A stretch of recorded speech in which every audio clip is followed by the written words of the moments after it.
Nah, ternyata survei mengatakan begini, bicara kesehatan tubuh ya. Orang ini sehat atau tidak sehat bisa dilihat dari makanan terakhir sebelum dia tidur. Siapa di sini yang jam 11 malam masih ngemil sambil nonton televisi? Itu menentukan kesehatanmu. Ibu Erna ya? Makanan terakhirmu sebelum tidur itu menentukan kesehatan tubuhmu. Ini survei sudah membuktikan. Sudah tidur jam berapa? Misalnya jam 10, jam 11. Setengah jam sebelum tidur, apa yang saudara makan? Itu akan menentukan kesehatanmu. Nah, ternyata nih, bicara pikiran. Pikiran apa yang terakhir saudara makan? Maksudnya makanan buat pikiran. Apa yang terakhir sebelum saudara tidur? Aduh, ngebayangin dia sekarang udah enak ya. Saudara kok begini-gini aja. Misalnya nih, ini misalnya, karena ya ada iri hati. Teman sekantor, saya udah kerja di sana 5 tahun. Kenapa dia baru 1 tahun udah diangkat? Kalau pikiran terakhirmu itu sebelum tidur, maka itu akan mengganggu kesehatan daripada tubuhmu. Ini yang dikatakan, survei yang membuktikan. Kesehatanmu ditentukan makanan terakhir sebelum kamu tidur. Ternyata juga pikiran juga seperti itu. Pikiran terakhir sebelum saudara memejamkan mata apa? Mikirin tetangga yang baru punya mobil baru. Mikirin apa lagi coba? Hah? Yang putus pacar, mikirin pacarnya yang dapat pasangan yang lebih baik. Waduh, saudara masukin itu makanan buat pikiran saudara. Saudara sakit. Percaya nggak? Atau beginilah, saya nggak mau bilang iri hati.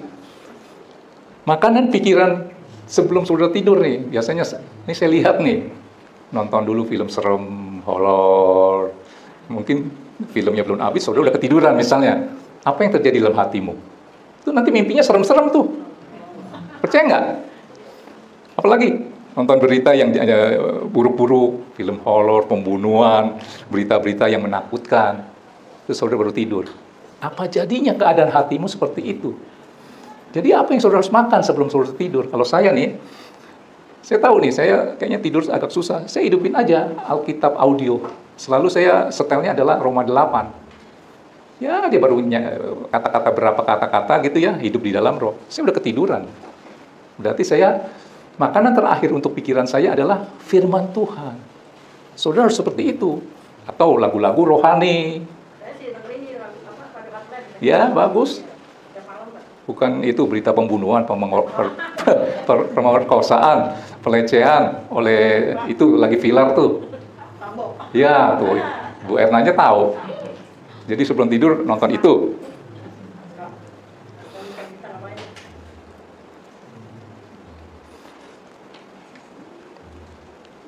Oke ya.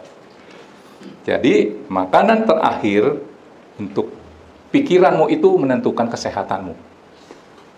Makanya kalau masukinnya pikiran tentang ya iri hati, tentang ini yang itu tadi yang saya katakan, hal-hal yang buruk ya, yang mengganggu hatimu, maka begitu saudara bangun tidur, saudara kehilangan sukacita. Ya. Padahal di dompet saudara duitnya malah lebih. Tadinya 300 sekarang jadi 400. Tetap aja rasanya kesel, nggak ada sukacita, nggak bahagia. Kenapa? Makanan terakhirmu apa untuk pikiranmu, ya? Kalau makanan terakhirmu itu adalah janji-janji Tuhan, ya, dompet saudara tadinya ada 500.000, kok jadi 400 ya? Sukacita aja. Tangkap ini, ya. Coba keluarkan Ayub 5 ayat 2.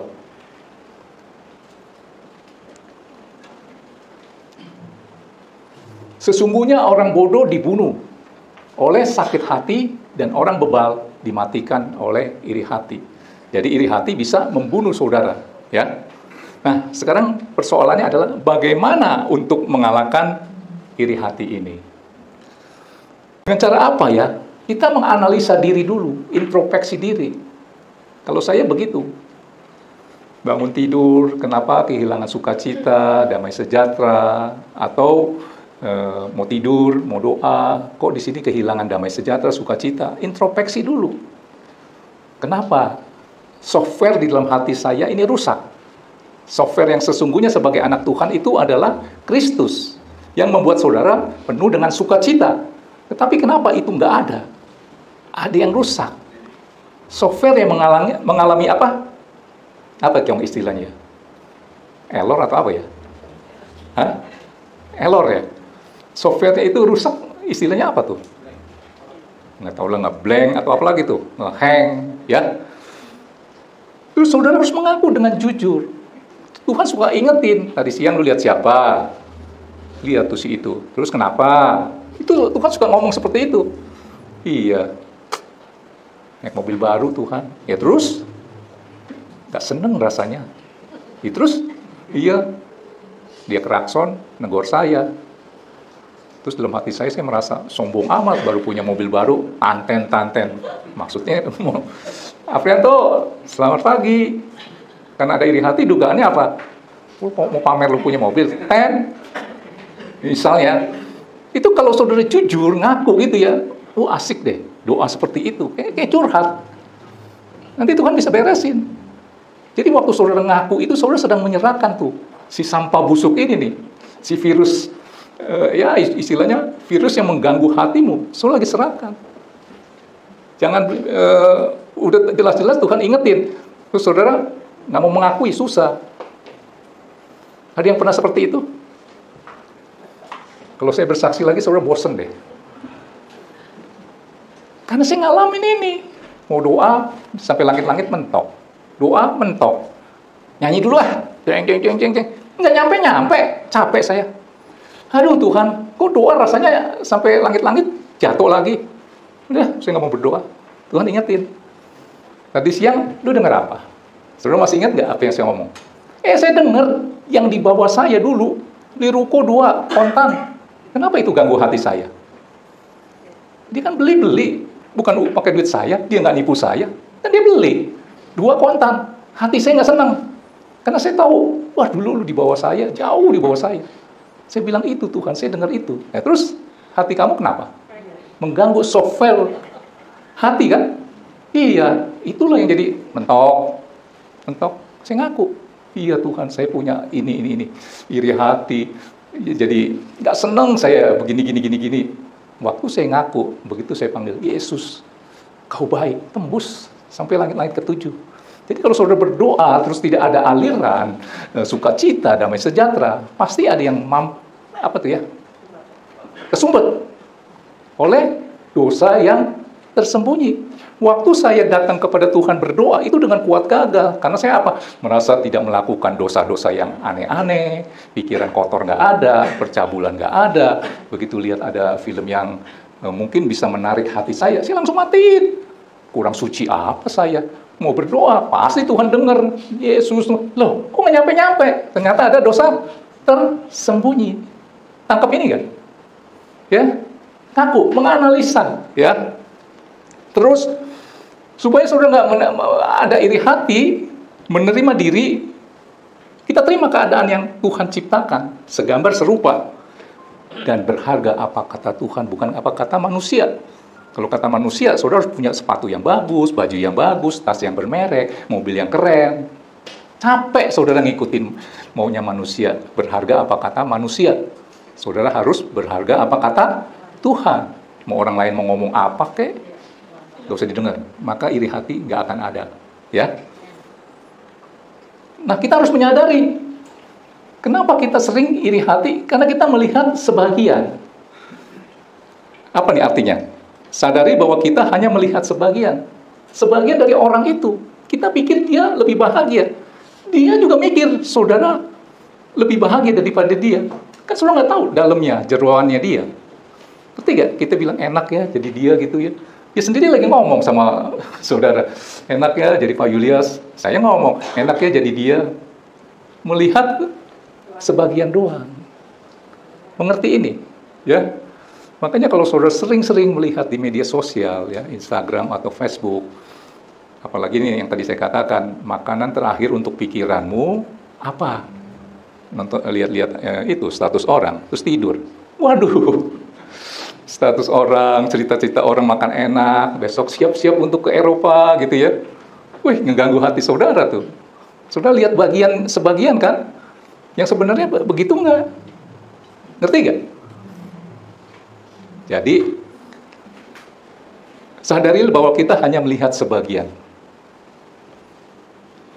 Contoh, Alkitab kalau saudara pandang dari sini, sudut sini, berarti segini aja kan? Tapi kalau saya pandang dari atas, ternyata Alkitab gede dong. Mengerti ini ya? Jadi hanya memandang sebagian. Saudara harus menyadari bahwa ini nih ya, iri hati adalah orang yang mengukur segala sesuatu dengan yang dilihat. Mengukur sesuatu dengan yang dilihat. Enak ya, besok pagi si Anu berangkat lu ke Eropa 1 bulan. Saya mau ke Bali aja susah banget. Ini contoh ya. Iri hati adalah orang yang mengukur segala sesuatu dengan yang dilihat, ya seperti tadi. Tapi repotnya yang tadi saya katakan, melihat dirinya, tetapi melihat dari yang tidak ada pada dirinya sendiri.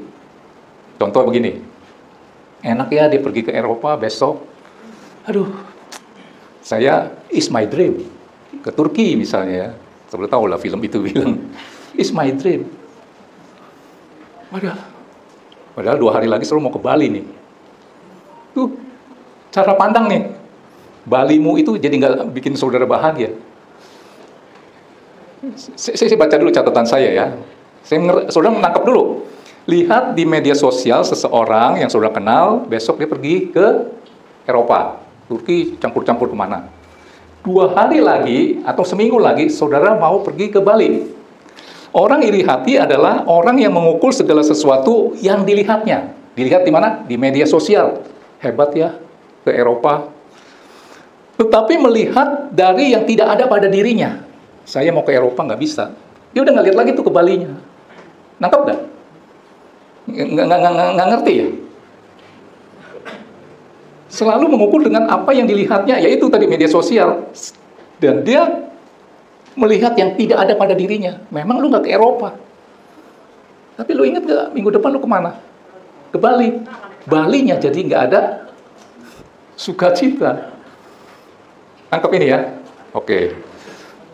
Saudara mau membuang jauh-jauh benih dosa, benih dosa, yaitu dosa yang tersembunyi, minta Tuhan jamah. Saudara tanpa roh Tuhan nggak mungkin, karena Paulus saja nggak mampu dibilang. Nah, sekarang keluarkan coba. Tadi kan Roma 7 kan, ayat 24-nya deh. Saya undang pemain musik.